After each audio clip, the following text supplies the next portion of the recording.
Case diary investigation से जुड़ा एक महत्वपूर्ण दस्तावेज होता है। जो आईयू है, जो इन्वेस्टिगेशन पुलिस ऑफिसर है, जो किसी मामले की इन्वेस्टिगेशन कर रहा होता है, तो इन्वेस्टिगेशन के क्रम में वो उसने जो कार्रवाइयाँ की, लोगों के बयान लिए 161 के अंतर्गत, वो इस केस डायरी में लिखे जाएंगे। यदि कोई व्यक्ति मर गया है, उसको वहाँ पर जाकर पंचनामा बनाया है, पंचनामा भरा है, तो उस पंचनामा की डिटेल यहाँ पर लिखी जाएगी।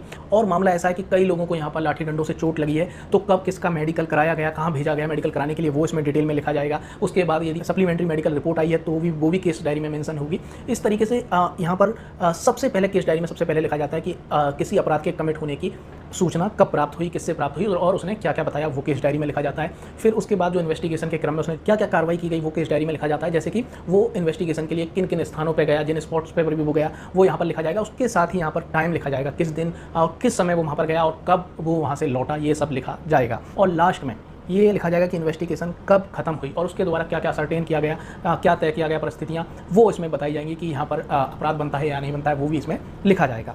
तो फ्रेंड्स, ये जो केस डायरी होती है, इसमें क्या क्या होता है वो हमने जाना। और केस डायरी किस फॉर्म में होती है? केस डायरी वॉल्यूम में होती है, जैसे कि CD1, CD2, CD3, जैसे इस तरीके से लिखी रहती है। जितनी भी यहाँ पर वॉल्यूम की जरूरत पड़ती है वो यहाँ पर बनी होती है। CD4, CD5, 6, 10, 11, इस तरीके से जितने में भी इन्वेस्टिगेशन यहाँ कंप्लीट होती है, उतनी यहाँ पर CD1, CD2, CD3 इस तरीके से बनाई जाती हैं। तो ये वॉल्यूम के रूप में होती हैं। प्रत्येक मामले की केस डायरी अलग रहती है।